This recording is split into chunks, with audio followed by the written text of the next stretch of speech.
Di tengah dunia Islam yang dipenuhi perbedaan pemikiran, lahirlah seorang ulama besar yang kelak menyatukan ilmu dengan keteguhan dan kebijaksanaan.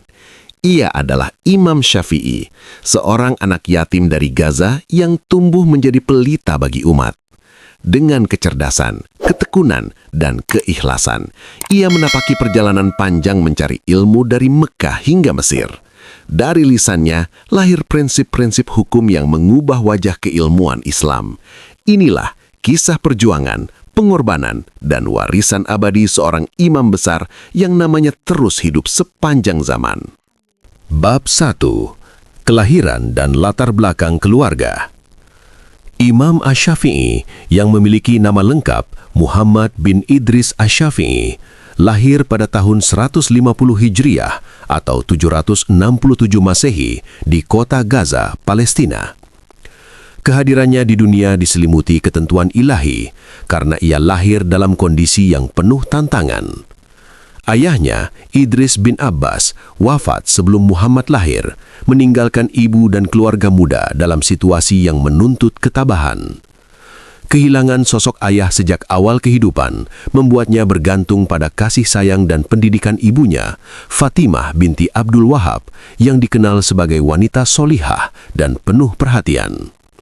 Dari ibunya, Syafi'i memperoleh teladan awal mengenai ketekunan, akhlak mulia, serta kecintaan terhadap ilmu dan agama. Kasih sayang ibu yang luar biasa membentuk fondasi karakter seorang anak yang kelak akan menjadi ulama besar, yang kelak namanya akan dikenal di seluruh dunia Islam. Masa kecil Syafi'i di Gaza dipenuhi dengan kesederhanaan dan ketekunan. Walaupun hidup dalam keterbatasan, ia menunjukkan kecerdasan dan minat yang besar terhadap ilmu sejak dini. Ia mulai belajar membaca Al-Quran, mengenal huruf-huruf Arab, dan berlatih menghafal ayat-ayat suci dengan penuh kesabaran. Ibunya secara konsisten menekankan pentingnya pendidikan dan akhlak yang baik, menjadikannya seorang anak yang tidak hanya cerdas, tetapi juga berakhlak mulia. Bahkan di usia yang masih sangat muda, Syafi'i dikenal oleh lingkungan sekitarnya sebagai anak yang cermat, tekun, dan memiliki rasa ingin tahu yang tinggi, sifat-sifat yang kelak menjadi ciri khas dalam perjalanan ilmiahnya.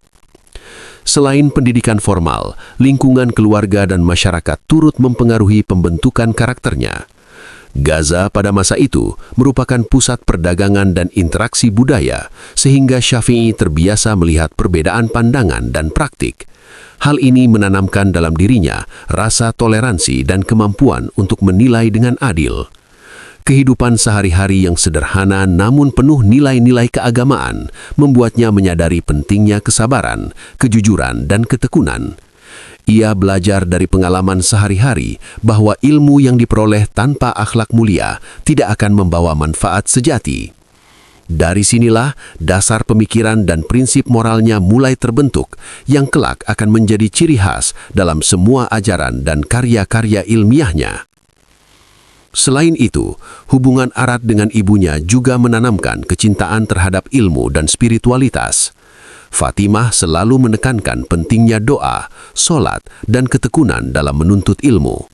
Syafi'i kecil sering terlihat menghabiskan waktu berjam-jam di majelis pengajian lokal, mendengarkan guru-guru mengajarkan Al-Quran dan hadis.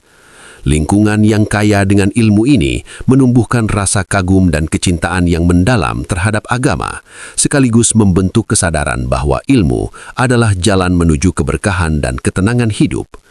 Bab ini menutup kisah awal kehidupan Imam Syafi'i, memperlihatkan bagaimana keteguhan hati, kasih sayang ibunda, dan ketekunan sejak masa kecil menjadi fondasi yang kokoh bagi perjalanan seorang ulama besar yang kelak namanya akan dikenal di seluruh dunia Islam.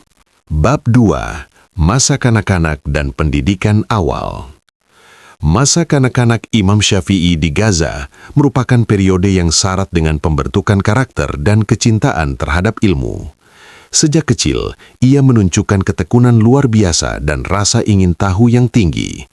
Walaupun lahir tanpa kehadiran ayah, Syafi'i tidak pernah merasa kekurangan dalam hal bimbingan spiritual dan pendidikan, karena ibunya, Fatimah binti Abdul Wahab, menjadi sosok yang selalu hadir menuntunnya. Ia menekankan pentingnya sholat, doa, dan etika yang baik, sehingga Syafi'i tumbuh sebagai anak yang tidak hanya cerdas, tetapi juga memiliki akhlak mulia. Lingkungan rumah yang hangat dan penuh perhatian ini menjadi fondasi awal bagi karakter seorang ulama yang kelak akan dihormati di seluruh dunia. Pada usia yang masih sangat muda, Syafi'i mulai belajar membaca Al-Quran dengan tekun. Setiap hari ia meluangkan waktu berjam-jam untuk menghafal ayat-ayat suci, dibimbing oleh ibu dan guru-guru lokal.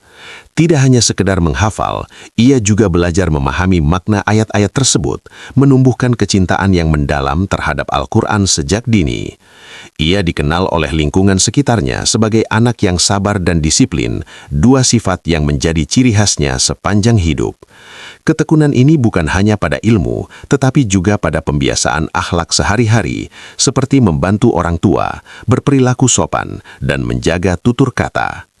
Selain Al-Quran, Syafi'i kecil mulai mengenal hadis Nabi Muhammad SAW. Ia tertarik pada kisah-kisah para sahabat dan perilaku Nabi yang menjadi teladan. Pembelajaran hadis memberinya wawasan tentang prinsip-prinsip moral dan hukum Islam. Ia sering mengulang-ulang hadis yang dipelajarinya, memastikan bahwa hafalan dan pemahamannya benar-benar tertanam dalam ingatan. Minat yang kuat terhadap ilmu ini membuatnya sering berada di majelis pengajian meskipun usianya masih belia, menunjukkan kegigihan dan keseriusan yang jarang dimiliki anak seusianya. Lingkungan sosial juga memainkan peran penting dalam pendidikan awalnya. Gaza pada masa itu merupakan kota yang ramai dengan pedagang, ilmuwan, dan pengembara dari berbagai wilayah. Syafi'i belajar mengamati interaksi sosial, perbedaan pandangan, dan cara orang menyelesaikan masalah sehari-hari. Dari pengalaman ini, ia mengembangkan rasa keadilan dan kemampuan menilai sesuatu secara bijak. Ia mulai memahami bahwa ilmu tidak hanya sekedar hafalan, tetapi juga harus diterapkan dengan akhlak mulia dan rasa tanggung jawab terhadap masyarakat. Bab ini menekankan bahwa masa kanak-kanak Syafi'i bukan hanya soal belajar teori, tetapi juga pembentukan karakter, disiplin, dan spiritualitas. Dari sinilah lahir kecintaan mendalam terhadap ilmu, pengamalan akhlak, dan rasa ingin tahu yang tiada henti. Masa kanak-kanak ini menjadi titik awal perjalanan seorang anak yatim yang kelak akan menjadi Imam Syafi'i, ulama besar yang terkenal karena ketelitian dalam ilmu, integritas moral, dan keteguhan hati. Fondasi yang terbentuk pada periode ini menjadi bekal utama yang menuntunnya ke jenjang pendidikan lebih tinggi dan perjalanan panjang sebagai pengembang ilmu fikih dan usul fikih. Bab 3. Perjalanan pertama ke Mekah.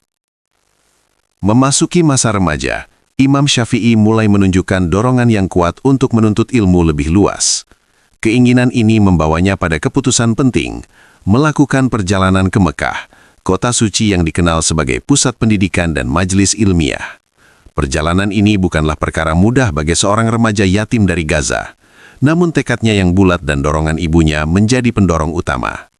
Fatimah selalu menanamkan prinsip bahwa ilmu adalah cahaya yang tidak akan padam, dan menuntutnya di tanah suci adalah kesempatan yang sangat berharga. Dengan bekal doa, semangat, dan sedikit harta, Syafi'i memulai perjalanan panjangnya menuju Mekah, sebuah langkah yang akan membentuk fondasi intelektual dan spiritualnya. Setibanya di Mekah, Syafi'i terpesona oleh kehidupan keilmuan yang berkembang di sana. Kota suci ini tidak hanya ramai dengan para jamaah haji, tetapi juga dipenuhi ulama, pengajar, dan murid dari berbagai penjuru dunia Islam. Ia mulai mengunjungi masjid-masjid dan majelis ilmu, mendengarkan para guru mengajarkan Al-Quran, hadis, dan fiqh. Di sini, Syafi'i belajar dengan penuh rasa hormat, sering mencatat dan mengulang pelajaran untuk memastikan tidak ada yang terlewat. Keuletannya menarik perhatian para guru yang memuji ketelitian, daya ingat, dan rasa ingin tahu yang luar biasa pada diri remaja tersebut. Bahkan di usia yang masih muda, ia mulai dikenal sebagai murid yang tekun dan cerdas, menandai awal reputasinya sebagai calon ulama besar. Selain belajar teori, Syafi'i juga memperdalam praktik ibadah dan akhlak di Mekah. Kehidupan sehari-hari di kota suci mengajarkannya disiplin spiritual yang tinggi, mulai dari sholat 5 waktu dengan penuh kehusyukan, puasa sunnah, hingga pengamalan sunnah Nabi SAW dalam keseharian. Interaksi dengan para ulama dan murid dari berbagai daerah juga membuka wawasannya tentang perbedaan pemikiran dan praktik fiqh. Ia belajar menghargai perbedaan, mendengarkan argumen dengan seksama, dan mengembangkan kemampuan berpikir kritis. Pengalaman ini menanamkan pemahaman bahwa ilmu tidak hanya untuk dipelajari, tetapi juga untuk diaplikasikan dengan bijaksana dalam kehidupan sehari-hari. Perjalanan pertama Syafi'i ke Mekah juga menjadi ajang pengembangan jaringan ilmiah. Ia bertemu dengan banyak murid dari berbagai wilayah, berdiskusi tentang hadis dan fiqh, serta mulai merasakan pentingnya ijma' dan qiyas dalam pemahaman hukum Islam. Ketekunan dan keseriusannya membuatnya mampu menyerap banyak ilmu dalam waktu relatif singkat, meski usianya masih muda. Disinilah dasar-dasar pemikiran kritis dan metodologi fiqh mulai terbentuk, yang kelak akan menjadi ciri khas dalam semua ajaran dan karya-karyanya. Bab ini menegaskan bahwa perjalanan ke Mekah bukan sekedar fisik, tetapi juga perjalanan spiritual dan intelektual yang menyiapkan Syafi'i menghadapi tantangan dan kesempatan dalam menuntut ilmu di masa depan. Bab 4. Menghafal hadits dan riset ilmiah. Setelah menapaki perjalanan pertamanya ke Mekah, Imam Syafi'i semakin mendalami dunia ilmu hadits yang menjadi fondasi utama pengetahuan Islam pada masa itu. Ia menyadari bahwa penguasaan hadits bukan sekedar soal hafalan, tetapi juga pemahaman terhadap sanad, perawi, dan konteks setiap riwayat. Kesungguhan ini menjadikannya salah satu murid paling menonjol di majelis-majelis ilmu Mekah. Setiap hari, ia menghabiskan waktu berjam-jam untuk mendengar, mencatat, dan mengulang hadits yang diajarkan guru-gurunya. Ketelitian dan ketekunannya menarik perhatian para ulama yang mulai melihatnya sebagai calon ahli hadits yang luar biasa. Bahkan, beberapa guru menyebutnya memiliki ingatan yang tajam dan kemampuan menganalisis yang jarang dimiliki murid seusianya. Proses penghafalan hadits bagi Syafi'i tidak hanya bersifat mekanis. Ia menggabungkan hafalan dengan pemahaman mendalam tentang makna dan implikasi hukum dari setiap riwayat. Ia sering berdiskusi dengan guru dan sesama murid tentang keaslian sanad, variasi teks, serta penerapan prinsip-prinsip fikih yang relevan. Kegiatan ini membantunya mengasah logika dan kemampuan analisis, sehingga setiap hadits yang dihafalnya tidak sekedar tersimpan di ingatan, tetapi juga terinternalisasi dalam pola pikir ilmiahnya. Bab ini menyoroti bahwa Syafi'i sejak muda sudah memiliki kesadaran bahwa ilmu yang benar harus didukung metode yang sistematis dan kritis, bukan sekedar hafalan tanpa pemahaman. Selain fokus pada hadits, Syafi'i juga aktif melakukan riset ilmiah sederhana untuk menguji keabsahan riwayat yang ia pelajari.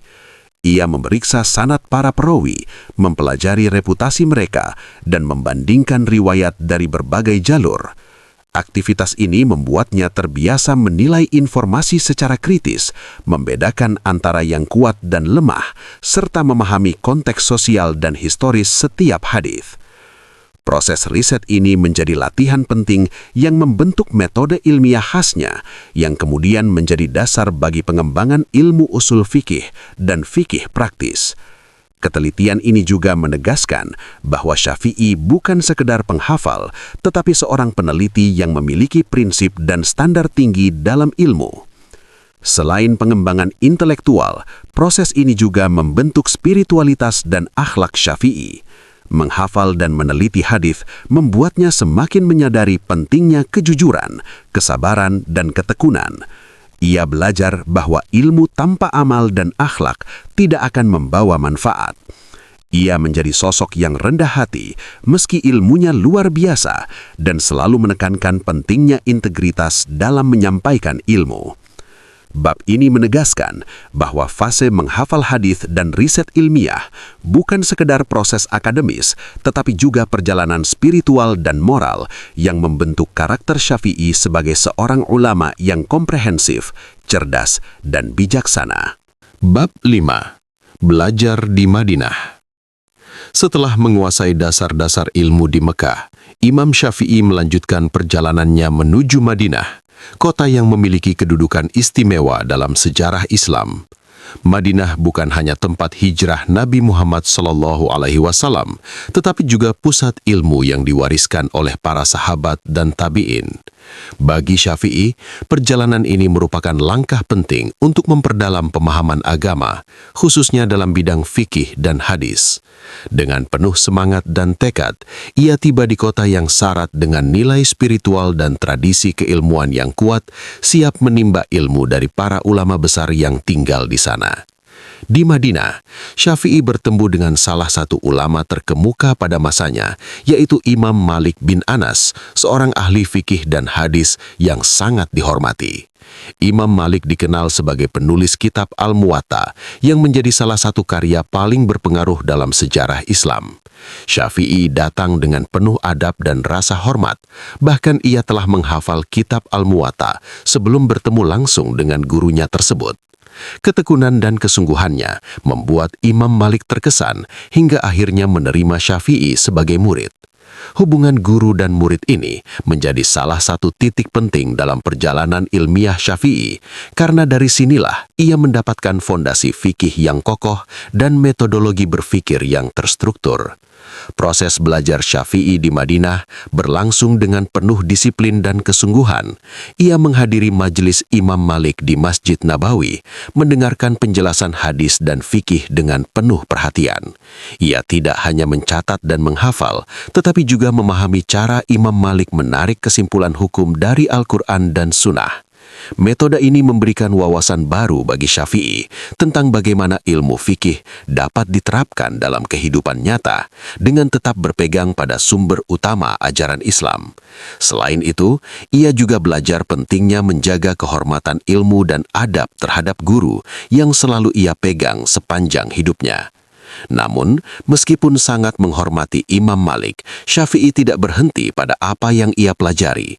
Ia mulai mengembangkan pemikirannya sendiri dengan tetap berpegang pada prinsip dasar yang ia peroleh. Ia memperhatikan bahwa dalam beberapa kasus diperlukan pendekatan yang lebih sistematis dan analitis untuk memahami hukum Islam. Ini menjadi awal dari proses pembentukan metodologi fikih khasnya yang kelak dikenal luas sebagai dasar dari mazhab Syafi'i. Pengalaman belajar di Madinah tidak hanya memperkaya ilmunya, tetapi juga melatihnya untuk berpikir mandiri dan kritis. Selain ilmu, kehidupan di Madinah juga memperdalam spiritualitas Syafi'i. Ia sering beribadah di Masjid Nabawi, merenungkan ajaran Nabi SAW dan meneladani akhlak para sahabat. Lingkungan yang penuh berkah ini membentuk keseimbangan antara ilmu dan iman dalam dirinya. Bab ini menunjukkan bahwa perjalanan Syafi'i ke Madinah bukan sekedar menuntut ilmu, tetapi juga proses penyempurnaan diri secara spiritual dan intelektual. Dari kota inilah, ia melangkah lebih jauh menuju peran besarnya sebagai salah satu imam mazhab yang paling berpengaruh dalam sejarah Islam. Bab 6. Mengikuti Imam Malik dan awal perkembangan pemikiran. Setelah diterima sebagai murid oleh Imam Malik bin Anas, perjalanan ilmiah Imam Syafi'i memasuki fase yang lebih mendalam dan penuh makna. Di Madinah, ia tidak hanya menjadi pendengar setia, tetapi juga pengamat yang cermat terhadap metode pengajaran gurunya. Imam Malik dikenal sebagai ulama yang sangat menjaga keotentikan hadis dan tradisi penduduk Madinah sebagai sumber hukum. Dalam setiap majelis di Masjid Nabawi, Syafi'i duduk dengan penuh adab, menyimak setiap penjelasan, serta memperhatikan bagaimana gurunya menimbang suatu hukum berdasarkan Al-Quran, Sunnah, dan praktik para sahabat. Kedekatan ini membuatnya tidak hanya memahami isi ilmu, tetapi juga ruh dan cara berfikir di baliknya. Seiring berjalannya waktu, Syafi'i semakin menunjukkan kecerdasannya yang luar biasa. Ia mampu menghafal pelajaran dengan cepat, memahami persoalan fiqh dengan tajam, dan bahkan mulai mampu menjawab pertanyaan-pertanyaan yang diajukan dalam majelis. Hal ini membuat Imam Malik semakin mempercayainya, bahkan dalam beberapa kesempatan memberikan ruang bagi Syafi'i untuk menyampaikan pendapatnya. Namun, meskipun mendapat kepercayaan, Syafi'i tetap menjaga kerendahan hati dan tidak pernah melampaui batas adab sebagai murid. Ia menyadari bahwa keberkahan ilmu terletak pada penghormatan kepada guru, sebuah prinsip yang selalu ia pegang sepanjang hidupnya. Dalam proses belajar tersebut, mulai muncul benih-benih pemikiran mandiri dalam diri Syafi'i.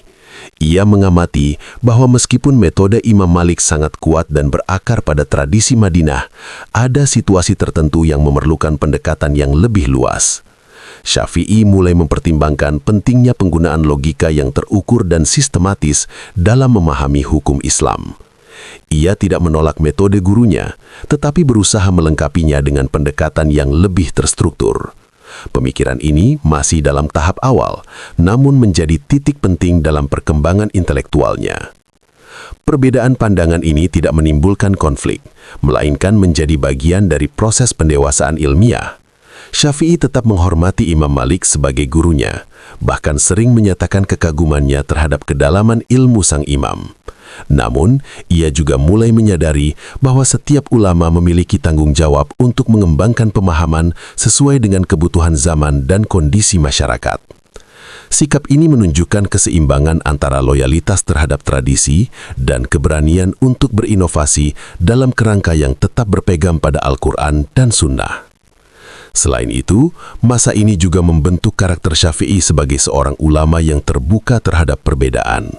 Ia belajar bahwa perbedaan pendapat bukanlah sesuatu yang harus dihindari, melainkan bagian dari kekayaan intelektual dalam Islam. Diskusi dan perdebatan ilmiah di Majelis Imam Malik memberinya pengalaman berharga dalam menyampaikan argumen dengan santun dan logis. Bab ini menegaskan bahwa fase bersama Imam Malik bukan hanya masa belajar, tetapi juga masa pembentukan identitas intelektual Syafi'i.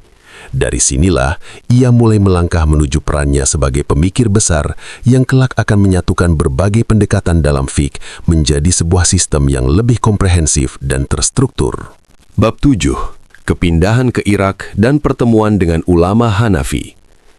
Setelah menimba ilmu secara mendalam di Madinah bersama Imam Malik bin Anas, Imam Syafi'i memasuki fase baru dalam perjalanan intelektualnya dengan melakukan perjalanan ke Irak.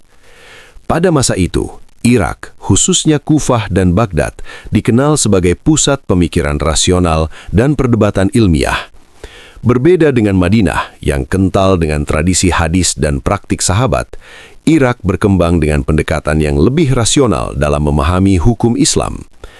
Disinilah berkembang mazhab Hanafi yang dipelopori oleh Imam Abu Hanifah yang menekankan penggunaan akal atau ra'yu dan kias dalam penetapan hukum. Perjalanan ini membuka cakrawala baru bagi Syafi'i, mempertemukannya dengan cara berpikir yang berbeda dari yang selama ini ia pelajari. Sesampainya di Irak, Syafi'i segera terlibat dalam berbagai majelis ilmu dan diskusi bersama para ulama setempat. Ia bertemu dengan murid-murid utama Abu Hanifah, seperti Imam Muhammad bin Hasan al-Syaibani, yang menjadi salah satu tokoh penting dalam perkembangan fikih Hanafi. Dalam pertemuan-pertemuan ini, Syafi'i tidak hanya belajar, tetapi juga berdialog dan berdebat secara ilmiah. Ia mengajukan pertanyaan, menyampaikan pandangan, dan menguji pemahamannya terhadap berbagai persoalan hukum. Perdebatan ini berlangsung dalam suasana saling menghormati, menunjukkan tingginya etika ilmiah di kalangan ulama pada masa itu. Melalui interaksi dengan ulama Irak, Syafi'i mulai memahami kelebihan dan kekurangan dari berbagai pendekatan dalam fikih. Ia melihat bahwa penggunaan akal dalam mazhab Hanafi memberikan fleksibilitas dalam menghadapi persoalan baru, namun di sisi lain perlu tetap dikontrol agar tidak menyimpang dari sumber utama, yaitu Al-Quran dan Sunnah. Pengalaman ini memperkaya perspektifnya dan mendorongnya untuk mencari titik keseimbangan antara pendekatan tekstual dan rasional. Ia mulai menyusun kerangka pemikiran yang menggabungkan kekuatan kedua pendekatan tersebut, sebuah langkah yang kelak menjadi ciri khas mazhabnya. Selain itu, kehidupan di Irak yang penuh dengan dinamika intelektual juga mengasah kemampuan debat Syafi'i. Ia belajar menyampaikan argumen dengan logis, sistematis, dan tetap menjaga adab. Setiap perbedaan pendapat ia jadikan sebagai sarana untuk memperdalam pemahaman, bukan untuk memenangkan perdebatan semata. Sikap ini menjadikannya dihormati oleh kawan maupun lawan, serta dikenal sebagai ulama yang memiliki keseimbangan antara kecerdasan dan akhlak. Dalam berbagai diskusi, ia selalu menekankan pentingnya kembali kepada dalil yang kuat dan tidak hanya bergantung pada opini semata. Bab ini menunjukkan bahwa kepindahan Syafi'i ke Irak merupakan titik penting dalam pembentukan identitas intelektualnya. Disinilah ia mulai mengintegrasikan berbagai metode pemikiran menjadi satu kesatuan yang lebih utuh. Pengalaman bertemu dengan ulama Hanafi tidak hanya memperluas wawasannya, tetapi juga memperkuat tekadnya untuk merumuskan metodologi fikih yang sistematis dan seimbang. Perjalanan ini menjadi langkah besar menuju lahirnya pemikiran usul fikih yang kelak mengubah wajah keilmuan Islam secara mendalam. Bab 8. Menyusun metodologi fikih. Perjalanan panjang intelektual Imam Syafi'i yang melintasi Mekah, Madinah, dan Irak akhirnya membawanya pada satu kesadaran besar, perlunya sebuah metodologi yang jelas dan sistematis dalam memahami hukum Islam. Pengalaman belajar dari Imam Malik bin Anas yang menekankan kekuatan hadis, serta interaksi dengan murid-murid Imam Abu Hanifah yang mengedepankan rasionalitas, membuat Syafi'i melihat adanya kebutuhan untuk menyatukan dua pendekatan tersebut. Ia menyadari bahwa tanpa metode yang terstruktur, perbedaan pendapat akan semakin meluas dan berpotensi menimbulkan kebingungan di tengah umat. Dari sinilah lahir tekadnya untuk merumuskan dasar-dasar ilmu yang kelak dikenal sebagai usul fikih. Dalam proses ini, Syafi'i mulai menyusun prinsip-prinsip yang menempatkan Al-Quran sebagai sumber utama hukum, diikuti oleh sunnah Nabi SAW sebagai penjelas yang tidak terpisahkan. Ia menegaskan bahwa hadis yang sahih harus menjadi landasan kuat dalam penetapan hukum, bukan sekedar pelengkap. Selain itu, ia juga mengakui pentingnya ijma sebagai kesepakatan ulama serta qiyas sebagai alat untuk memahami hukum dalam situasi yang belum memiliki dalil langsung. Namun, berbeda dari sebagian ulama Irak, Syafi'i menetapkan batasan yang ketat dalam penggunaan qiyas agar tidak melampaui sumber utama. Prinsip-prinsip ini menjadi fondasi awal dari metodologi fikih yang sistematis dan terukur. Syafi'i juga menekankan pentingnya kejelasan dalam memahami bahasa Arab, karena Al-Quran dan hadis diturunkan dalam bahasa tersebut. Ia mengkaji makna kata, struktur kalimat, dan konteks penggunaan bahasa untuk memastikan bahwa hukum yang diambil benar-benar sesuai dengan maksud syariat. Pendekatan ini menunjukkan kedalaman analisisnya, di mana ia tidak hanya mengandalkan hafalan, tetapi juga pemahaman linguistik yang mendalam. Dengan demikian, ia berhasil menggabungkan antara kekuatan teks dan ketelitian analisis dalam satu kerangka ilmiah yang kokoh. Selain menyusun prinsip, Syafi'i juga mulai mengajarkan metodologi ini kepada murid-muridnya. Ia menjelaskan bagaimana cara menimbang dalil, membedakan antara hadis yang kuat dan lemah, serta menerapkan qiyas secara tepat. Metode pengajaran ini membantu murid-muridnya memahami bahwa fikih bukan sekedar kumpulan hukum, tetapi hasil dari proses berpikir yang sistematis dan bertanggung jawab. Dengan pendekatan ini, Syafi'i tidak hanya menciptakan teori, tetapi juga melahirkan generasi ulama yang mampu melanjutkan dan mengembangkan pemikirannya. Bab ini menandai salah satu titik paling penting dalam sejarah keilmuan Islam, yaitu lahirnya kerangka dasar usul fikih yang terstruktur. Apa yang dirumuskan oleh Syafi'i bukan hanya solusi atas perbedaan metodologi pada masanya, tetapi juga menjadi fondasi bagi perkembangan fikih di generasi berikutnya. Ia berhasil menghadirkan keseimbangan antara teks dan akal, antara tradisi dan inovasi, serta ketegasan dan fleksibilitas. Dari sinilah nama Imam Syafi'i mulai dikenal luas bukan hanya sebagai ahli hadis atau murid ulama besar, tetapi sebagai perumus metode ilmiah yang akan mengubah cara umat Islam memahami hukum hingga berabad-abad kemudian. Bab 9. Perdebatan dan dialog ilmiah dengan para ulama. Memasuki fase kematangan intelektual, Imam Syafi'i semakin dikenal luas sebagai ulama yang memiliki kemampuan luar biasa dalam berdialog dan berdebat secara ilmiah. Pengalamannya menimba ilmu di berbagai pusat keilmuan seperti Mekah, Madinah, dan Irak membentuk dirinya menjadi sosok yang mampu memahami berbagai sudut pandang. Ia tidak hanya menguasai ilmu hadis dan fikih, tetapi juga memiliki kemampuan logika yang tajam serta cara penyampaian yang jelas dan terstruktur. Hal ini menjadikannya sering terlibat dalam diskusi dan perdebatan dengan para ulama dari berbagai mazhab, termasuk pengikut Imam Abu Hanifah dan murid-murid Imam Malik bin Anas. Perdebatan yang dilakukan Syafi'i bukanlah untuk mencari kemenangan atau popularitas, melainkan untuk mencari kebenaran. Ia selalu memulai diskusi dengan niat yang tulus, menjaga adab, dan menghormati lawan bicaranya. Dalam setiap dialog, ia mengedepankan dalil dari Al-Quran dan Sunnah sebagai dasar utama, serta menggunakan kias secara hati-hati untuk memperkuat argumennya. Jika lawan bicaranya menyampaikan dalil yang lebih kuat, ia tidak ragu untuk menerimanya. Sikap rendah hati ini membuatnya dihormati, bahkan oleh mereka yang berbeda pendapat dengannya. Ia pernah menyatakan bahwa kebenaran lebih berhak untuk diikuti siapapun yang menyampaikannya. Salah satu keunggulan Syafi'i dalam berdebat adalah kemampuannya menyusun argumen secara sistematis. Ia mampu menjelaskan suatu masalah dari akar hingga kesimpulan dengan runtut dan jelas, sehingga mudah dipahami oleh pendengar. Ia juga dikenal mampu mengidentifikasi kelemahan dalam suatu argumen tanpa merendahkan lawangnya. Dengan pendekatan ini, perdebatan menjadi sarana pembelajaran bersama, bukan ajang permusuhan. Banyak ulama yang awalnya berbeda pandangan dengannya akhirnya mengakui kekuatan metodologi dan kedalaman ilmunya. Selain itu, dialog ilmiah yang dilakukan Syafi'i turut memperkaya dan menguji metodologi fikih yang telah ia susun. Setiap perbedaan pendapat menjadi kesempatan untuk memperbaiki dan menyempurnakan kerangka berfikirnya.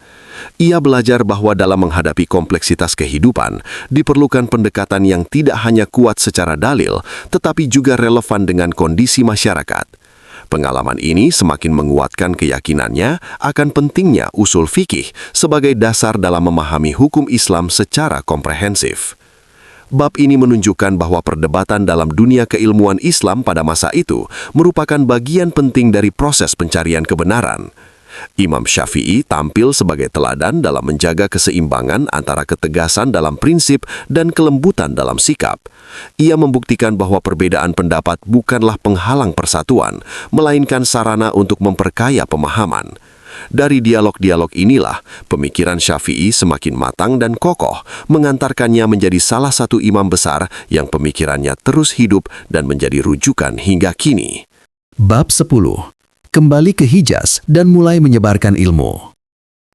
Setelah melalui perjalanan panjang menuntut ilmu dan berdialog dengan berbagai ulama di Irak, Imam Syafi'i memutuskan untuk kembali ke Hijaz, khususnya Mekah, sebagai tempat untuk mulai menyebarkan ilmu yang telah ia kumpulkan. Kepulangannya bukan sekedar kembali ke tanah yang pernah membesarkannya secara intelektual, tetapi juga sebagai seorang ulama yang telah matang dalam pemikiran dan metodologi. Ia datang dengan membawa pengalaman luas dari berbagai pusat keilmuan, serta gagasan baru yang mulai ia rumuskan dalam bidang fik dan usul fik. Mekah, yang menjadi pusat pertemuan umat Islam dari berbagai wilayah, menjadi tempat yang sangat strategis untuk menyebarkan ilmunya. Di Mekah, Syafi'i mulai mengajar di Masjidil Haram, tempat berkumpulnya para penuntut ilmu dari berbagai penjuru dunia. Majelis ilmunya dengan cepat menarik perhatian karena cara penyampaiannya yang jelas, sistematis, dan mendalam. Ia tidak hanya menyampaikan hukum-hukum fik, tetapi juga menjelaskan dasar-dasar pengambilan hukum tersebut. Pendekatan ini membuat para murid tidak sekedar menerima ilmu secara pasif, tetapi juga memahami proses berpikir di baliknya. Banyak di antara mereka yang terkesan dengan metode Syafi'i yang menggabungkan kekuatan dalil dengan ketajaman analisis, sesuatu yang jarang ditemukan pada masa itu. Dalam majelisnya, Syafi'i juga dikenal sebagai guru yang terbuka terhadap pertanyaan dan diskusi. Ia mendorong murid-muridnya untuk berpikir kritis dan tidak ragu mengajukan pertanyaan selama dilakukan dengan adab yang baik. Sikap ini menciptakan suasana belajar yang dinamis dan penuh semangat. Ia sering mengulang penjelasan hingga murid benar-benar mengerti, menunjukkan kesabarannya dalam mengajar. Dari majelis-majelis inilah mulai muncul murid-murid yang kelak menjadi ulama besar dan penyebar madhab Syafi'i ke berbagai wilayah. Selain mengajar, Syafi'i juga terus menyempurnakan pemikirannya. Ia meninjau kembali berbagai pendapat yang pernah ia pelajari, menguji kekuatannya, dan menyusun ulang dalam kerangka yang lebih sistematis. Proses ini menunjukkan bahwa ia tidak pernah berhenti belajar meskipun telah menjadi seorang guru. Ia selalu terbuka terhadap koreksi dan siap memperbaiki pendapatnya jika menemukan dalil yang lebih kuat. Sikap ini menjadikannya sebagai teladan dalam integritas ilmiah, di mana kebenaran selalu ditempatkan di atas kepentingan pribadi. Bab ini menandai perubahan besar dalam kehidupan Syafi'i dari seorang penuntut ilmu menjadi seorang pengajar dan pembimbing umat. Kepulangannya ke Hijaz menjadi awal dari penyebaran pemikiran dan metodologinya secara lebih luas. Ia tidak hanya mentransfer ilmu, tetapi juga membentuk cara berpikir generasi berikutnya. Dengan ketekunan, keikhlasan, dan kedalaman ilmunya, Imam Syafi'i mulai menapaki perannya sebagai imam besar yang ajarannya akan terus hidup dan berkembang di berbagai penjuru dunia Islam. Bab 11. Mengajar di Mesir.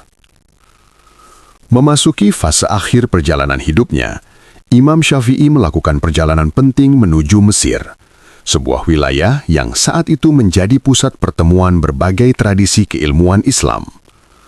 Kepindahan ini bukan sekedar perpindahan tempat, melainkan langkah strategis yang membawa dampak besar bagi perkembangan pemikirannya. Mesir memiliki karakter masyarakat yang berbeda dengan Hijaz maupun Irak, sehingga memberikan ruang baru bagi Syafi'i untuk mengembangkan dan menyempurnakan metodologi fikihnya. Di negeri ini, ia menemukan lingkungan yang kondusif untuk mengajar, menulis, dan menyebarkan ilmunya secara lebih luas. Setibanya di Mesir, Syafi'i mulai mengajar di Masjid Amr bin As, salah satu pusat kegiatan keilmuan yang ramai dikunjungi para penuntut ilmu. Majelisnya segera dipenuhi oleh murid-murid yang datang dari berbagai latar belakang. Mereka tertarik pada metode pengajaran Syafi'i yang tidak hanya menyampaikan hukum, tetapi juga menjelaskan dasar-dasar pengambilan hukum secara sistematis. Ia mengajarkan pentingnya memahami Al-Quran dan Sunnah secara mendalam, serta bagaimana menggunakan kias dengan tepat dalam menghadapi persoalan baru. Pendekatan ini menjadikan majelisnya sebagai tempat pembelajaran yang hidup dan penuh diskusi ilmiah. Di Mesir, Syafi'i juga mulai merevisi sebagian pendapatnya yang pernah ia sampaikan sebelumnya, terutama yang berkembang saat ia berada di Irak. Perubahan ini bukan karena ketidakkonsistensi, melainkan hasil dari proses pematangan pemikiran dan penyesuaian dengan kondisi masyarakat yang berbeda. Pendapat-pendapat barunya kemudian dikenal sebagai Qaul Jadid atau pendapat baru, sementara pendapat lamanya disebut Qaul Qadim. Hal ini menunjukkan keluasan wawasan dan keberanian intelektual Syafi'i dalam mengakui bahwa ilmu terus berkembang dan perlu disesuaikan dengan realitas tanpa meninggalkan prinsip dasar syariat. Selain mengajar, Syafi'i juga aktif menulis di Mesir. Ia menyusun karya-karya penting yang merangkum metodologi dan pemikirannya, termasuk penyempurnaan konsep usul fiqh yang telah ia bangun sebelumnya. Aktivitas menulis ini memperkuat penyebaran ilmunya, karena tidak hanya terbatas pada murid yang hadir di majelis, tetapi juga dapat dipelajari oleh generasi setelahnya. Murid-muridnya di Mesir seperti para ulama muda yang penuh semangat, kemudian menjadi penerus yang menyebarkan mazhab Syafi'i ke berbagai wilayah. Kehidupan Syafi'i di Mesir juga menunjukkan keseimbangan antara ilmu dan akhlak. Ia tetap hidup sederhana, menjaga ibadah, dan menunjukkan sikap rendah hati meskipun telah menjadi ulama besar. Ia tidak pernah berhenti belajar, berdiskusi, dan memperbaiki pemikirannya. Bab ini menegaskan bahwa masa di Mesir merupakan puncak dari perjalanan intelektual Imam Syafi'i, di mana pemikirannya mencapai kematangan dan memberikan pengaruh besar bagi perkembangan hukum Islam. Dari Mesir, mazhab Syafi'i mulai menyebar luas. Bab 12, Kitab Ar-Risalah. Pada puncak kematangan intelektualnya, Imam Syafi'i melahirkan sebuah karya monumental yang menjadi tonggak penting dalam sejarah keilmuan Islam, yaitu Ar-Risalah. Kitab ini bukan sekedar kumpulan pendapat fikih, melainkan sebuah karya yang secara sistematis menjelaskan prinsip-prinsip dasar dalam memahami dan menetapkan hukum Islam. Lahirnya Ar-Risalah merupakan jawaban atas kebutuhan umat akan metodologi yang jelas dan terstruktur dalam menghadapi perbedaan pendapat yang semakin berkembang. Dengan kecerdasan dan pengalaman luas yang dimilikinya, Syafi'i berhasil merumuskan kerangka berpikir yang menyatukan antara kekuatan dalil dan ketajaman analisis. Dalam Ar-Risalah, Syafi'i menegaskan bahwa Al-Quran adalah sumber utama hukum Islam yang tidak dapat digantikan. Ia kemudian menempatkan sunnah Nabi Shallallahu Alaihi Wasallam sebagai penjelas yang memiliki kedudukan penting dan tidak terpisahkan dari Al-Quran. Salah satu kontribusi besarnya adalah penegasan bahwa hadis yang sahih harus diterima sebagai dasar hukum meskipun bertentangan dengan kebiasaan atau pendapat yang berkembang di suatu wilayah.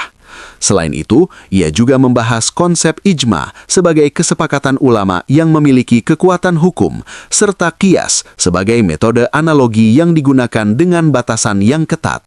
Penjelasan ini memberikan kejelasan bagi para ulama dalam menentukan sumber dan cara pengambilan hukum. Keistimewaan Ar-Risalah terletak pada pendekatannya yang sistematis dan argumentatif. Syafi'i tidak hanya menyampaikan kesimpulan, tetapi juga menjelaskan alasan di balik setiap prinsip yang ia tetapkan. Ia menggunakan dalil, logika, dan analisis bahasa untuk memperkuat argumennya. Pembahasan tentang bahasa Arab dalam kitab ini menunjukkan kedalaman ilmunya, di mana ia menjelaskan pentingnya memahami makna kata, struktur kalimat, dan konteks dalam menafsirkan Al-Quran dan hadis. Dengan demikian, Ar-Risalah tidak hanya menjadi kitab fikih, tetapi juga menjadi fondasi bagi ilmu usul fikih yang hingga kini terus dipelajari. Penulisan Ar-Risalah juga mencerminkan integritas ilmiah Syafi'i. Ia tidak segan untuk mengkritik pendapat yang menurutnya kurang kuat, namun tetap dengan adab dan penghormatan terhadap ulama lain.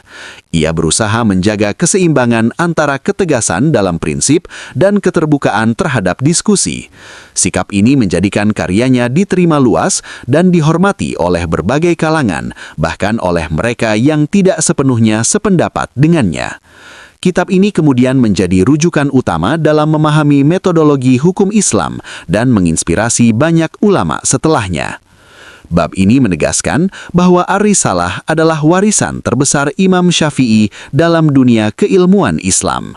Melalui karya ini, ia tidak hanya menyelesaikan persoalan pada masanya, tetapi juga memberikan fondasi yang kokoh bagi generasi berikutnya. Pemikiran yang tertuang di dalamnya terus hidup dan berkembang, menjadi panduan dalam memahami hukum Islam secara sistematis dan bertanggung jawab. Dengan Ar-Risalah, Syafi'i mengukuhkan posisinya sebagai pelopor ilmu usul fikih yang pengaruhnya terasa hingga berabad-abad kemudian di berbagai penjuru dunia Islam. Bab 13. Metode pengambilan hukum Imam Syafi'i. Sebagai seorang ulama besar, Imam Syafi'i dikenal tidak hanya karena keluasan ilmunya, tetapi juga karena metode pengambilan hukum yang ia susun dengan sangat sistematis dan terukur. Metode ini merupakan hasil dari perjalanan panjangnya dalam menuntut ilmu di berbagai wilayah serta dialognya dengan beragam pemikiran ulama. Ia menyadari bahwa untuk menjaga kemurnian ajaran Islam sekaligus menjawab persoalan baru, diperlukan kerangka kerja yang jelas dalam menetapkan hukum. Oleh karena itu, ia merumuskan prinsip-prinsip yang menjadi dasar dalam memahami dan mengaplikasikan syariat Islam secara konsisten. Dalam metodologinya, Syafi'i menempatkan Al-Quran sebagai sumber hukum tertinggi yang tidak dapat digantikan. Setiap hukum harus berlandaskan pada ayat-ayat Al-Quran yang jelas, baik secara langsung maupun melalui pemahaman yang mendalam terhadap maknanya. Setelah Al-Quran, ia menempatkan sunnah Nabi sebagai sumber kedua yang memiliki kedudukan sangat penting. Ia menegaskan bahwa hadis yang sahih wajib diikuti, karena merupakan penjelas dari Al-Quran. Dalam hal ini, Syafi'i sangat ketat dalam menyeleksi hadis, memastikan keabsahan sanad dan matannya sebelum digunakan sebagai dasar hukum. Selain Al-Quran dan Sunnah, Syafi'i juga mengakui ijma, yaitu kesepakatan para ulama, sebagai sumber hukum yang kuat. Ia memandang bahwa kesepakatan ulama yang berlandaskan dalil tidak mungkin terjadi dalam kesesatan, sehingga dapat dijadikan pedoman dalam menetapkan hukum. Namun, ia tetap berhati-hati dalam memastikan bahwa ijma tersebut benar-benar sah dan tidak hanya merupakan pendapat sebagian ulama saja. Pendekatan ini menunjukkan kehati-hatiannya dalam menjaga keabsahan sumber hukum. Selanjutnya, Syafi'i menggunakan qiyas sebagai metode untuk menetapkan hukum dalam kasus yang tidak memiliki dalil langsung. Kias dilakukan dengan membandingkan suatu masalah dengan kasus lain yang memiliki kesamaan ilat, alasan hukum. Namun, berbeda dengan sebagian ulama Irak, Syafi'i menetapkan batasan yang ketat dalam penggunaan kias agar tidak melampaui prinsip dasar syariat. Ia menolak penggunaan spekulasi yang tidak didukung oleh dalil yang kuat, sehingga kias tetap berada dalam kerangka yang terkontrol dan bertanggung jawab. Selain itu, Syafi'i juga menekankan pentingnya pemahaman bahasa Arab dalam menetapkan hukum. Ia mengkaji makna kata, struktur kalimat dan konteks penggunaan bahasa dalam Al-Quran dan hadis. Pendekatan linguistik ini membantu memastikan bahwa hukum yang diambil sesuai dengan maksud syariat. Dengan demikian, metode pengambilan hukum Syafi'i tidak hanya mengandalkan dalil, tetapi juga analisis yang mendalam dan sistematis. Bab ini menunjukkan bahwa metode yang disusun oleh Imam Syafi'i merupakan kombinasi antara keteguhan pada sumber utama dan keterbukaan terhadap analisis rasional yang terukur. Ia berhasil menciptakan keseimbangan antara teks dan akal, sehingga hukum Islam dapat dipahami dan diterapkan secara relevan dalam berbagai situasi. Metodologi ini menjadi fondasi kuat bagi mazhab Syafi'i dan terus digunakan oleh para ulama hingga saat ini, membuktikan keabadian pemikirannya dalam dunia Islam. Bab 14. Murid-murid dan penyebaran mazhab Syafi'i. Keberhasilan Imam Syafi'i dalam merumuskan metodologi fikih yang sistematis tidak terlepas dari peran murid-muridnya yang setia menyerap dan menyebarkan ilmunya. Di berbagai tempat, terutama di Mekah dan Mesir, Syafi'i mengajar dengan penuh kesungguhan, melahirkan generasi ulama yang tidak hanya memahami hukum Islam, tetapi juga metode berfikir di baliknya. Murid-murid ini datang dari berbagai wilayah, membawa semangat belajar yang tinggi, dan kelak menjadi penyambung estafet ilmu yang sangat penting dalam perkembangan mazhab Syafi'i. Di antara murid-murid yang paling terkenal adalah Imam Ahmad bin Hambal, yang meskipun memiliki mazhab sendiri, sangat menghormati dan mengambil banyak pelajaran dari Syafi'i. Selain itu, ada pula Al-Muzani dan Ar-Rabi Al-Muradi yang berperan besar dalam meriwayatkan dan menyebarkan karya-karya gurunya.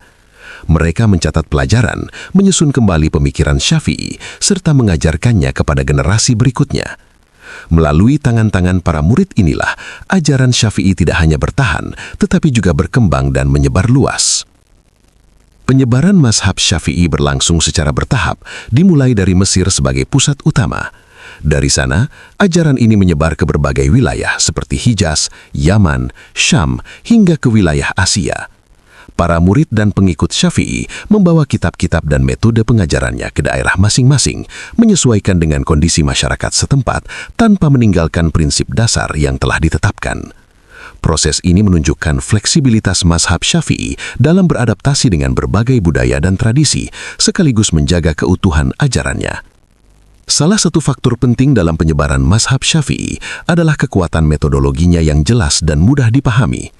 Dibandingkan dengan pendekatan lain yang terkadang terlalu bergantung pada tradisi lokal atau rasionalitas semata, metode Syafi'i menawarkan keseimbangan antara keduanya. Hal ini membuat mazhabnya mudah diterima oleh berbagai kalangan, baik ulama maupun masyarakat umum. Di kemudian hari, mazhab Syafi'i bahkan menjadi mazhab yang dominan di wilayah Asia Tenggara, termasuk Indonesia, yang hingga kini masih mengikuti banyak ajarannya dalam praktik ibadah sehari-hari. Selain melalui pengajaran langsung, penyebaran mazhab Syafi'i juga diperkuat oleh karya-karya tulisnya yang terus dipelajari dari generasi ke generasi. Kitab-kitab seperti Ar-Risalah dan karya lainnya menjadi rujukan utama dalam memahami usul fikih dan fikih praktis. Murid-muridnya menjaga keaslian ajaran tersebut dengan penuh tanggung jawab, memastikan bahwa pemikiran gurunya tetap utuh dan tidak menyimpang. Bab ini menegaskan bahwa keberlanjutan ilmu Imam Syafi'i tidak hanya bergantung pada kehebatan pribadi, tetapi juga pada jaringan murid yang setia dan berdedikasi. Melalui mereka, mazhab Syafi'i tumbuh menjadi salah satu mazhab terbesar dalam sejarah Islam yang pengaruhnya masih terasa hingga masa kini. Bab 15. Kehidupan pribadi dan akhlak Imam Syafi'i. Di balik keluasan ilmu dan ketajaman pemikirannya, Imam Syafi'i dikenal sebagai sosok yang memiliki akhlak mulia dan kehidupan pribadi yang penuh kesederhanaan. Ia tidak pernah menjadikan ilmunya sebagai alat untuk mencari kedudukan atau kekayaan, melainkan sebagai sarana untuk mendekatkan diri kepada Allah dan memberi manfaat bagi umat. Dalam kesehariannya, ia hidup dengan penuh kezuhudan, tidak berlebihan dalam harta, serta selalu menjaga hatinya dari sifat ria dan kesombongan. Kesederhanaan ini justru menjadi sumber kekuatan batinnya yang membuat ilmunya terasa lebih hidup dan berpengaruh bagi orang-orang di sekitarnya. Syafi'i juga dikenal sebagai pribadi yang sangat menjaga adab, baik terhadap guru, murid, maupun sesama manusia. Ia selalu berbicara dengan lembut, penuh pertimbangan, dan menghindari kata-kata yang dapat menyakiti orang lain. Dalam majelis ilmu, ia tidak pernah merendahkan pendapat orang lain, meskipun berbeda pandangan. Sebaliknya, ia mendengarkan dengan seksama dan memberikan tanggapan dengan argumen yang jelas serta sikap yang santun. Ia pernah menegaskan bahwa tujuannya dalam berdiskusi adalah menemukan kebenaran, bukan memenangkan perdebatan. Sikap ini menjadikannya dihormati oleh kawan maupun lawan, serta menjadi teladan dalam etika keilmuan. Dalam hubungannya dengan murid, Syafi'i menunjukkan kasih sayang dan perhatian yang besar. Ia tidak hanya mengajarkan ilmu, tetapi juga membimbing mereka dalam akhlak dan spiritualitas. Ia sering menasihati murid-muridnya untuk menjaga keikhlasan dalam menuntut ilmu, karena ilmu tanpa niat yang benar tidak akan membawa berkah. Ia juga mengajarkan pentingnya kesabaran dan ketekunan, mengingat perjalanan menuntut ilmu adalah proses panjang yang membutuhkan pengorbanan. Banyak muridnya yang tidak hanya mengingat pelajaran yang ia sampaikan, tetapi juga meneladani sikap dan kepribadiannya. Selain itu, kehidupan ibadah Syafi'i juga menjadi bagian penting dari kepribadiannya. Ia dikenal rajin melaksanakan sholat malam, membaca Al-Quran, dan memperbanyak doa. Dalam kesendirian, ia merenung dan mendekatkan diri kepada Allah, memohon petunjuk dalam setiap langkah hidupnya. Keseimbangan antara ilmu dan ibadah ini menjadikannya bukan hanya seorang ulama yang cerdas, tetapi juga seorang hamba yang taat dan penuh ketakwaan. Ia memahami bahwa ilmu sejati harus membawa seseorang kepada kedekatan dengan Sang Pencipta. Bab ini menunjukkan bahwa keagungan Imam Syafi'i tidak hanya terletak pada ilmunya, tetapi juga pada akhlaknya yang luhur. Ia menjadi contoh nyata bahwa ilmu dan akhlak harus berjalan beriringan.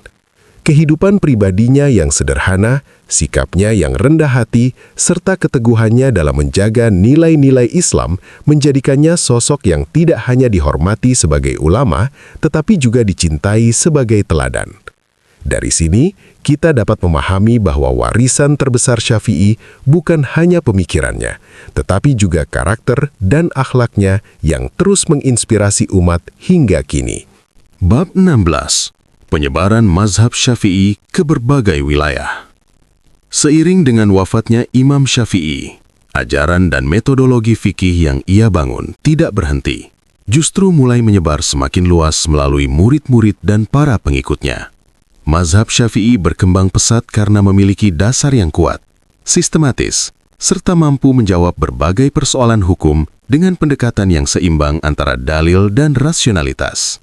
Dari Mesir sebagai pusat awal penyebaran, ajaran ini bergerak ke berbagai wilayah seperti Hijaz, Yaman, Syam, hingga ke Persia. Setiap daerah memiliki karakter masyarakat yang berbeda, namun fleksibilitas metodologi Syafi'i membuat mazhab ini dapat diterima dengan baik tanpa kehilangan prinsip dasarnya. Perjalanan penyebaran mazhab Syafi'i tidak terlepas dari peran para ulama yang membawa kitab-kitab dan ajaran gurunya ke wilayah masing-masing. Mereka mengajarkan fikih Syafi'i di masjid-masjid, madrasah, dan majelis ilmu, sehingga perlahan-lahan mazhab ini dikenal dan diikuti oleh masyarakat luas. Di Yaman dan Hijaz, mazhab Syafi'i menjadi salah satu rujukan utama dalam praktik ibadah sehari-hari. Sementara di Mesir, ia berkembang berdampingan dengan mazhab lain, namun tetap memiliki pengaruh yang signifikan dalam dunia keilmuan. Salah satu fase penting dalam penyebaran mazhab Syafi'i adalah masuknya ke wilayah Asia Tenggara, termasuk Nusantara.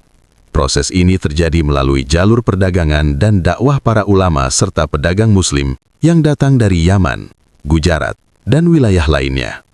Mereka membawa ajaran Islam yang telah dipahami melalui pendekatan mazhab Syafi'i, sehingga ketika Islam berkembang di Nusantara, mazhab ini menjadi salah satu fondasi utama dalam praktik keagamaan masyarakat. Hingga kini, banyak umat Islam di Indonesia yang mengikuti mazhab Syafi'i dalam ibadah dan kehidupan sehari-hari, menunjukkan kuatnya pengaruh ajaran tersebut. Keberhasilan penyebaran mazhab Syafi'i juga didukung oleh karya-karya tulis yang menjadi rujukan utama para ulama. Kitab-kitab yang disusun oleh Syafi'i dan murid-muridnya dipelajari secara luas, diterjemahkan, dan diajarkan dari generasi ke generasi. Hal ini memastikan bahwa pemikiran Syafi'i tetap terjaga keasliannya, meskipun telah melintasi berbagai wilayah dan budaya. Selain itu, metode pengajarannya yang sistematis memudahkan para ulama untuk menyampaikan ilmu kepada masyarakat dengan cara yang mudah dipahami. Bab ini menegaskan bahwa warisan Imam Syafi'i tidak hanya terbatas pada zamannya, tetapi terus hidup dan berkembang di berbagai penjuru dunia. Penyebaran mazhabnya menunjukkan bahwa ilmu yang dibangun dengan keikhlasan, ketelitian, dan metodologi yang kuat akan mampu bertahan dan memberikan manfaat jangka panjang. Dari Timur Tengah hingga Asia Tenggara, ajaran Syafi'i menjadi bagian penting dalam kehidupan umat Islam, membentuk praktik ibadah, hukum, dan tradisi keilmuan yang terus diwariskan hingga hari ini. Bab 17. Kisah inspiratif dan hikmah dari Imam Syafi'i. Di balik keluasan ilmu dan keteguhan prinsipnya, Imam Syafi'i juga dikenal melalui berbagai kisah inspiratif yang mencerminkan kebijaksanaan dan kedalaman akhlaknya.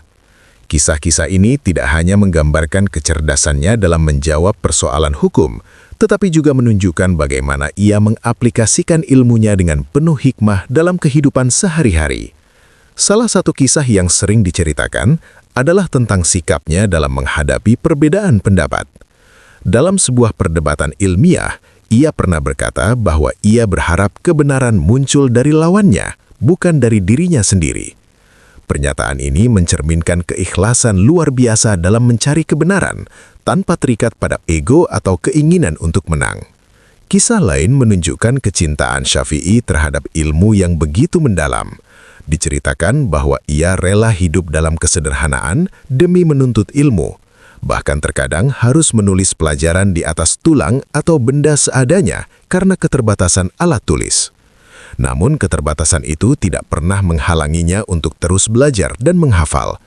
Justru dari kondisi tersebut, ia belajar tentang kesabaran dan ketekunan, dua sifat yang menjadi kunci keberhasilannya. Dari kisah ini, terlihat bahwa kesungguhan dalam menuntut ilmu tidak ditentukan oleh fasilitas, tetapi oleh tekad dan niat yang kuat. Selain itu, Syafi'i juga dikenal sebagai sosok yang sangat menjaga lisannya. Ia pernah memberikan nasihat bahwa seseorang sebaiknya berbicara hanya ketika kata-katanya lebih baik daripada diam. Prinsip ini ia pegang teguh dalam kehidupan sehari-hari, sehingga setiap ucapannya selalu mengandung makna dan manfaat. Dalam majelis ilmu, ia berbicara dengan penuh kehati-hatian, memastikan bahwa setiap penjelasan yang ia sampaikan benar dan tidak menyesatkan. Sikap ini menunjukkan tanggung jawab besar yang ia rasakan sebagai seorang ulama dalam menyampaikan ilmu kepada orang lain. Kebijaksanaan Syafi'i juga terlihat dalam cara ia memperlakukan orang lain. Ia tidak membedakan antara orang kaya dan miskin, semua diperlakukan dengan adil dan penuh hormat. Ia sering membantu mereka yang membutuhkan, baik dengan ilmu maupun dengan harta yang ia miliki. Meskipun hidup sederhana, ia tetap berusaha memberi manfaat bagi orang di sekitarnya. Hal ini menunjukkan bahwa keagungan seseorang tidak hanya diukur dari ilmunya, tetapi juga dari kontribusinya terhadap masyarakat. Bab ini menegaskan bahwa Imam Syafi'i bukan hanya seorang ulama besar dalam bidang ilmu, tetapi juga seorang teladan dalam kehidupan. Kisah-kisah inspiratif yang melekat padanya memberikan pelajaran berharga tentang keikhlasan, kesabaran, kerendahan hati, dan komitmen terhadap kebenaran. Dari perjalanan hidupnya, kita belajar bahwa ilmu yang sejati adalah yang membawa perubahan dalam diri dan memberi manfaat bagi orang lain. Hikmah-hikmah yang diwariskannya terus hidup dan menjadi inspirasi bagi generasi demi generasi hingga saat ini. Bab 18. Masa tua dan detik-detik akhir kehidupan. Memasuki masa tua, Imam Syafi'i tetap menunjukkan semangat luar biasa dalam menuntut dan menyebarkan ilmu. Meskipun usia dan kondisi fisik mulai melemah, ia tidak pernah berhenti mengajar, menulis, dan membimbing murid-muridnya. Di Mesir, tempat ia menghabiskan tahun-tahun terakhir hidupnya, majelis ilmunya tetap ramai dikunjungi oleh para penuntut ilmu dari berbagai wilayah. Mereka datang untuk mendengar langsung penjelasan dari seorang ulama besar yang telah mencapai puncak kematangan intelektual dan spiritual. Syafi'i mengajarkan dengan penuh kesabaran, seolah menyadari bahwa waktu yang dimilikinya semakin terbatas. Di masa ini, Syafi'i juga semakin mendekatkan diri kepada Allah dengan memperbanyak ibadah. Ia dikenal rajin melaksanakan salat malam, membaca Al-Quran, dan berdoa dengan penuh kehusyukan. Dalam kesendirian, ia sering merenung tentang perjalanan hidupnya, tentang ilmu yang telah ia sebarkan, dan tentang tanggung jawab besar yang ia emban sebagai seorang ulama. Ia tidak pernah merasa cukup dengan amal yang telah dilakukan, melainkan selalu berusaha memperbaiki diri dan memohon ampun kepada Allah. Sikap ini menunjukkan kerendahan hati yang mendalam, meskipun ia telah mencapai kedudukan yang sangat tinggi di mata manusia. Namun di balik ketenangan spiritualnya, kondisi fisik Syafi'i mulai menunjukkan tanda-tanda penurunan. Ia mengalami sakit yang semakin hari semakin berat, namun tetap berusaha menjalankan aktivitasnya sebisa mungkin. Murid-muridnya menyaksikan bagaimana ia menghadapi sakit dengan kesabaran dan keteguhan iman. Ia tidak mengeluh, melainkan menjadikan sakitnya sebagai sarana untuk mendekatkan diri kepada Allah. Dalam keadaan lemah sekalipun, ia tetap memberikan nasihat dan bimbingan kepada murid-muridnya, menekankan pentingnya keikhlasan, ketekunan, dan menjaga amanah ilmu. Menjelang akhir hayatnya, suasana di sekelilingnya dipenuhi dengan rasa haru dan penghormatan. Murid-muridnya berkumpul, berharap mendapatkan pesan terakhir dari sang guru. Dalam kondisi yang lemah, Syafi'i tetap menunjukkan ketenangan dan keikhlasan dalam menghadapi takdir Allah. Ia menyerahkan dirinya sepenuhnya kepada kehendaknya, dengan hati yang penuh harap akan rahmat dan ampunan. Detik-detik terakhir kehidupannya menjadi momen yang penuh makna, tidak hanya bagi dirinya, tetapi juga bagi para murid yang menyaksikan keteguhan iman seorang ulama besar hingga akhir hayat. Bab ini menggambarkan bahwa kehidupan Imam Syafi'i di masa tua merupakan puncak dari perjalanan panjang yang penuh dengan ilmu, ibadah, dan pengabdian. Ia meninggalkan dunia dengan warisan yang sangat berharga, tidak hanya berupa karya ilmiah, tetapi juga teladan dalam menghadapi kehidupan dan kematian. Keteguhan, kesabaran, dan keikhlasannya di akhir hayat menjadi pelajaran yang mendalam bagi umat Islam, bahwa kehidupan yang dijalani dengan iman dan ilmu akan berakhir dengan ketenangan dan harapan akan rahmat Allah. Bab 19. Wafat dan pemakaman Imam Syafi'i. Pada tahun 204 Hijriah atau 820 Masehi, dunia Islam berduka atas wafatnya Imam Syafi'i, salah satu ulama terbesar yang pernah lahir dalam sejarah. Setelah melalui masa sakit yang cukup panjang di Mesir, beliau akhirnya menghembuskan nafas terakhirnya dengan penuh ketenangan. Kepergiannya meninggalkan duka mendalam, tidak hanya bagi murid-muridnya, tetapi juga bagi masyarakat luas yang telah merasakan manfaat dari ilmu dan bimbingannya. Berita wafatnya cepat menyebar, mengundang rasa kehilangan dari berbagai kalangan, mulai dari ulama, penuntut ilmu, hingga masyarakat umum yang mengenalnya sebagai sosok yang bijaksana dan penuh kasih. Hari wafatnya menjadi momen yang sangat mengharukan. Murid-murid yang selama ini setia mendampingi beliau berkumpul dengan perasaan sedih, mengenang ajaran dan nasihat yang telah mereka terima. Mereka menyadari bahwa sosok guru yang selama ini menjadi sumber ilmu dan teladan akhlak kini telah tiada. Namun di balik kesedihan itu, terdapat juga rasa syukur karena telah diberi kesempatan untuk belajar langsung dari seorang ulama besar. Mereka bertekad untuk menjaga dan menyebarkan ajaran beliau agar tetap hidup di tengah umat. Proses pemakaman Imam Syafi'i berlangsung dengan penuh penghormatan.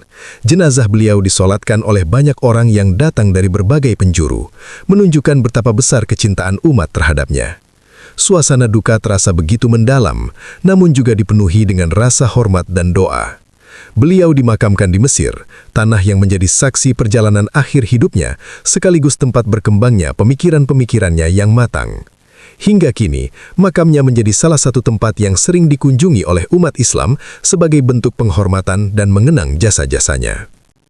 Wafatnya Syafi'i bukanlah akhir dari pengaruhnya, melainkan awal dari penyebaran yang lebih luas. Ajaran dan metodologi yang ia tinggalkan terus hidup melalui murid-muridnya dan karya-karya tulisnya.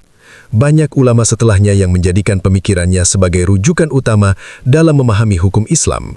Bahkan seiring berjalannya waktu, mazhab Syafi'i berkembang menjadi salah satu mazhab terbesar yang diikuti oleh umat Islam di berbagai belahan dunia. Hal ini menunjukkan bahwa warisan ilmu yang ia tinggalkan memiliki kekuatan yang melampaui batas waktu dan tempat. Bab ini menegaskan bahwa wafatnya Imam Syafi'i merupakan kehilangan besar bagi dunia Islam, namun juga menjadi pengingat bahwa ilmu yang bermanfaat akan terus hidup meskipun pemiliknya telah tiada. Kehidupan dan kematiannya menjadi inspirasi bagi umat Islam untuk terus menuntut ilmu, menjaga akhlak, dan berkontribusi bagi masyarakat. Dengan segala jasa dan pengorbanannya, Syafi'i tidak hanya dikenang sebagai ulama besar, tetapi juga sebagai sosok yang meninggalkan jejak abadi dalam sejarah peradaban Islam. Bab 20. Warisan dan pengaruh abadi Imam Syafi'i. Wafatnya Imam Syafi'i bukanlah akhir dari perjalanan pengaruhnya, melainkan awal dari tersebarnya warisan ilmu yang akan hidup sepanjang zaman. Ia meninggalkan bukan hanya kumpulan pendapat hukum, tetapi sebuah sistem pemikiran yang terstruktur yang dikenal sebagai dasar ilmu usul fiqh. Melalui karya-karyanya seperti Ar-Risalah, serta melalui murid-murid yang setia, pemikirannya terus berkembang dan menjadi rujukan utama dalam memahami hukum Islam. Warisan ini tidak hanya bertahan di wilayah tempat ia hidup, tetapi meluas hingga ke berbagai penjuru dunia Islam, menunjukkan kekuatan dan relevansi metodologi yang ia bangun. Salah satu aspek terpenting dari warisan Syafi'i adalah keseimbangan yang ia ciptakan antara teks dan akal. Ia berhasil menyatukan pendekatan yang berpegang kuat pada Al-Quran dan Sunnah dengan penggunaan logika yang terukur. Pendekatan ini memberikan solusi atas perbedaan yang sebelumnya tajam antara ulama Hijaz dan Irak. Dengan metodologi ini, hukum Islam dapat diterapkan secara lebih sistematis tanpa kehilangan esensi spiritualnya. Hal ini menjadikan mazhab Syafi'i mudah diterima di berbagai kalangan karena mampu menjawab kebutuhan umat yang beragam tanpa menyimpang dari prinsip dasar syariat. Pengaruh Syafi'i juga terlihat dari luasnya penyebaran mazhabnya. Dari Mesir, Hijaz, dan Yaman, ajarannya menyebar ke Afrika Timur, Asia Selatan, hingga Asia Tenggara, termasuk Indonesia. Hingga saat ini, jutaan umat Islam mengikuti mazhab Syafi'i dalam praktik ibadah sehari-hari, mulai dari tata cara sholat, puasa, hingga berbagai aspek kehidupan lainnya. Hal ini menunjukkan bahwa pemikiran Syafi'i tidak hanya relevan pada zamannya, tetapi juga mampu bertahan dan beradaptasi dengan perkembangan zaman. Selain dalam bidang hukum, warisan Syafi'i juga mencakup nilai-nilai akhlak dan etika keilmuan. Ia mengajarkan pentingnya keikhlasan dalam menuntut ilmu, kerendahan hati dalam berdiskusi, serta komitmen terhadap kebenaran. Sikapnya yang terbuka terhadap perbedaan pendapat dan kesediaannya untuk menerima kebenaran dari siapapun menjadi teladan bagi para ulama setelahnya. Nilai-nilai ini terus diwariskan dalam tradisi keilmuan Islam, menjadi fondasi bagi perkembangan ilmu yang sehat dan beradab. Bab penutup ini menegaskan bahwa Imam Syafi'i adalah sosok yang tidak hanya besar pada zamannya, tetapi juga abadi dalam pengaruhnya. Ia telah memberikan kontribusi yang luar biasa dalam membentuk cara umat Islam memahami dan mengamalkan ajaran agama. Warisan ilmiah dan spiritual yang ia tinggalkan menjadi cahaya yang terus menerangi perjalanan umat Islam hingga hari ini. Dari seorang anak yatim di Gaza, ia tumbuh menjadi imam besar yang namanya akan selalu dikenang dalam sejarah sebagai simbol ilmu, ketekunan, dan ketulusan dalam mengabdi kepada agama dan umat.